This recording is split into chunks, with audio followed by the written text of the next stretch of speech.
going, everyone? We are back once again for some tree-based decisions, not decision-based decisions. Decision-based decisions are decision-based decisions. So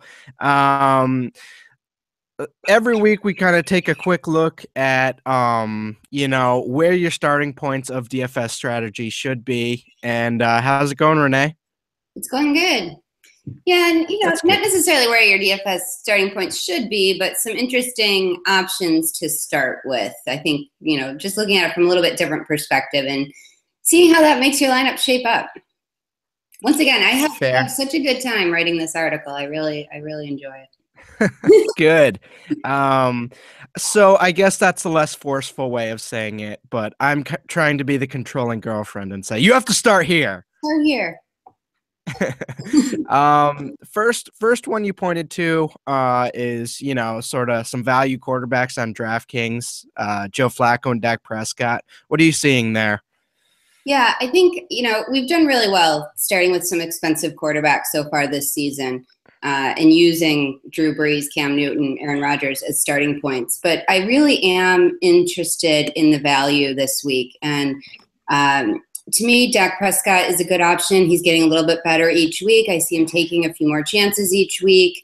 The matchup with San Francisco, I think we can solidly agree that this is a good passing matchup for Dallas. I write this article pretty early in the week, so we now know that Dez Bryant will not be on the field for Dak Prescott. But I think that only increases the value and utility of guys like Cole Beasley that have already carved out a pretty nice role with Prescott. Yeah, you mentioned the name there. Cole Beasley, I think, would be a nice little stacking option there. Obviously, we don't perceive him as a high upside guy, but with his target share and with Dez out, I mean, it kind of might be there, actually. And his price, $3,900. There's a lot of good value at receiver this week, to be fair, but I think Beasley is one of them for me. And then Joe Flacco. I've done my share of Joe Flacco bashing over the years. He's not my favorite guy. And he doesn't come into this week with a lot of, let's say, very impressive statistics. He's got more interceptions than touchdowns. The receiving core there is kind of a mess. But I think he has these big games like that he pulls out of nowhere. And I just kind of feel like this could be one of them. Oakland is so bad against the pass, and Baltimore's rolling 3-0 right now. They're at home. So in a good matchup, I kind of like a surprise, maybe 3 or 4 touchdown game from Joe Flacco this week. Yeah, and their defense is consistently putting the offense in good positions. The offense just isn't, taking advantage of that through the first 3 weeks of the season. So Joe Flacco certainly has weapons there. They just, I don't know. Yeah, like the way you described it was good, but it's just like a mismatch of weird talents right now. But I don't trust any of those guys. I'm assuming they figure it out at some point, though, because they're the Ravens and they're a good organization. So, anyhow, you listed Kelvin Benjamin, Hunter Henry and Melvin Gordon as guys below. Yeah, I think it's a week that I really like the bounce back, and we'll get to that a little bit in the third starting point. But I think there's a lot of opportunity for guys that are coming off really bad performances, and Kelvin Benjamin maybe leads that list with a big 0 last week. The Panthers have said they're going to make an effort to get him the ball. He's in a difficult matchup with probably Desmond Trufant covering him this week, but I think they'll move him around enough and follow through on that promise to get him the ball. So I do like Kelvin Benjamin to bounce back. Certainly agree there. I think Cam's in a good spot. Antonio Brown's your next starting point. Obviously, the expensive receiver. He's paying off. The rest haven't seemed to really, follow suit so far this year. What are you looking at there? Yeah, again, not too dissimilar from what I see with the Ravens. I think that Pittsburgh is capable of these huge home games, and I really feel like they're in a position where they will bounce back, and they will, Big Ben, he's had a couple of these 5-6 touchdown games a year for the past, I don't know how many years. And no guarantees that happens. I'm actually higher on Antonio Brown than I am on Ben Roethlisberger, because I do respect the Kansas City cornerback Michael Peters. Yep, Marcus Peters. Yep. So, I think if Ben makes a mistake and gets intercepted, that's going to be on him. But I think if he has a good day, it's going to go through Antonio Brown, and that's where I'm mainly looking in this game. And we saw last week, like, D'Angelo Williams got completely shut down. The Steelers got crushed, and there's Antonio Brown just chilling there with like 120 receiving yards nonchalantly. So, yeah, I mean, I think he's always viable in lineup construction now, and I think you can especially fit him in this week. So I definitely like that starting point.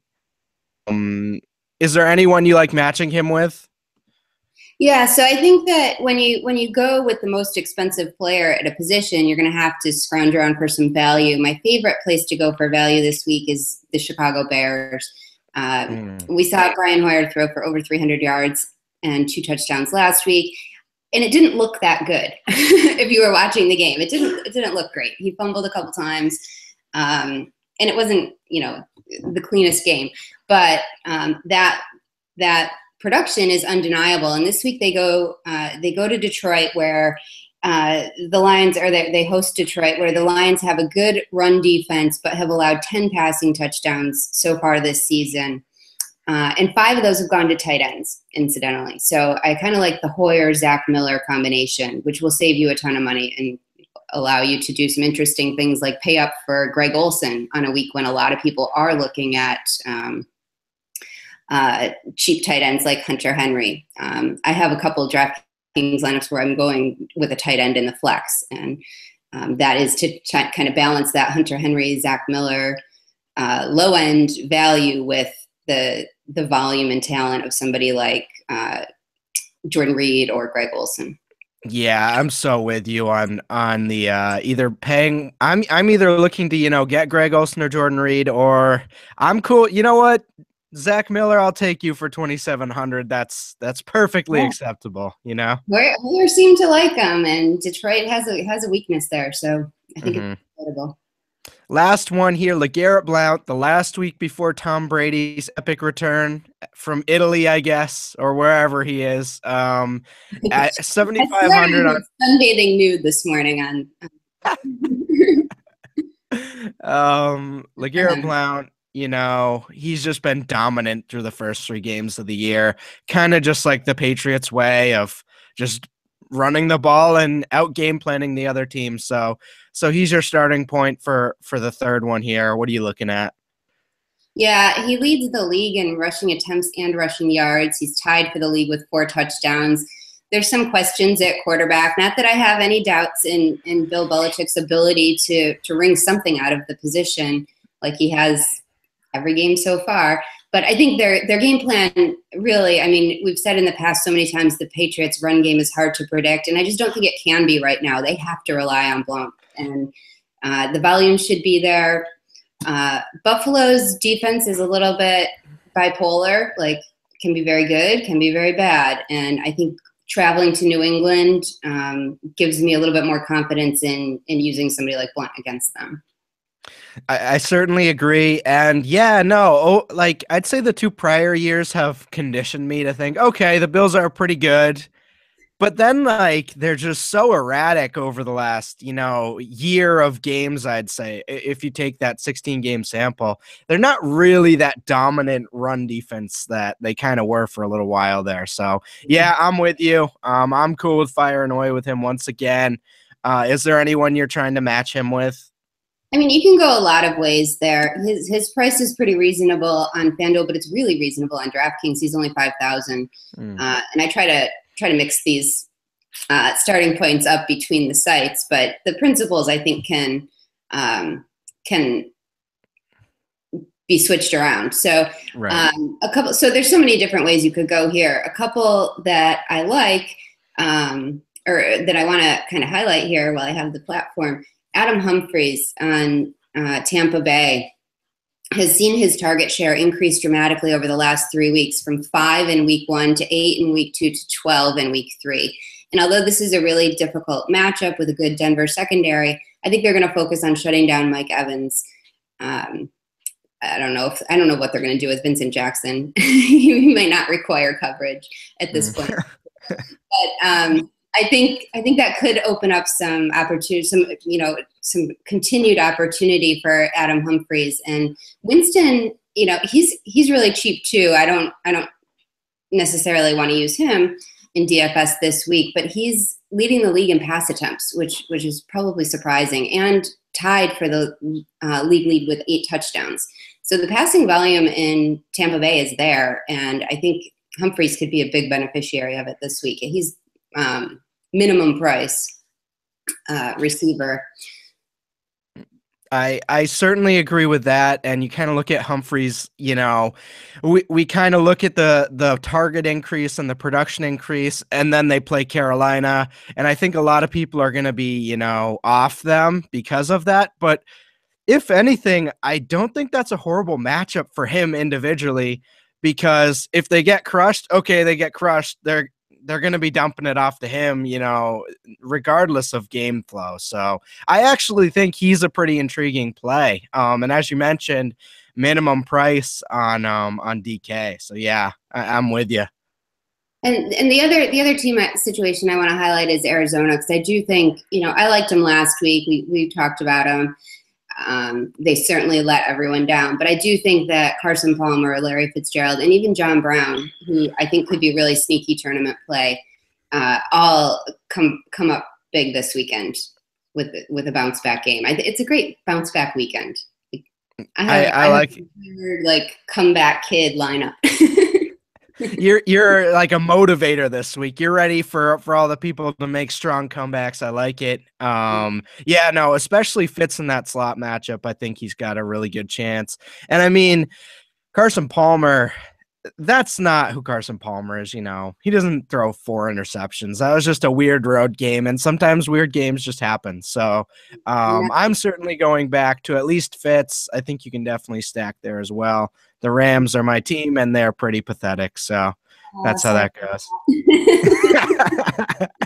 No, it's cool. We've accepted the pain, and we're past that point. Yeah, I mean, they're not my team, but I'm from upstate New York, so the Bills are in the situation. It's not good. Yeah, exactly. Purgatory. All right, so I think that's some good starting points for you guys. As always, you could Arizona defense too. Arizona defense. I was really surprised to see how low owned they were in Thursday tournaments, but the numbers that they've put up, and as bad as the Rams have been, sorry again, I'm spending up on Arizona as much as I possibly can. Interesting. Okay. What about, would you say just Arizona, or would you say looking at Carolina and the Seahawks as well? Or is it more just Arizona? The Seahawks, okay, I'm okay with.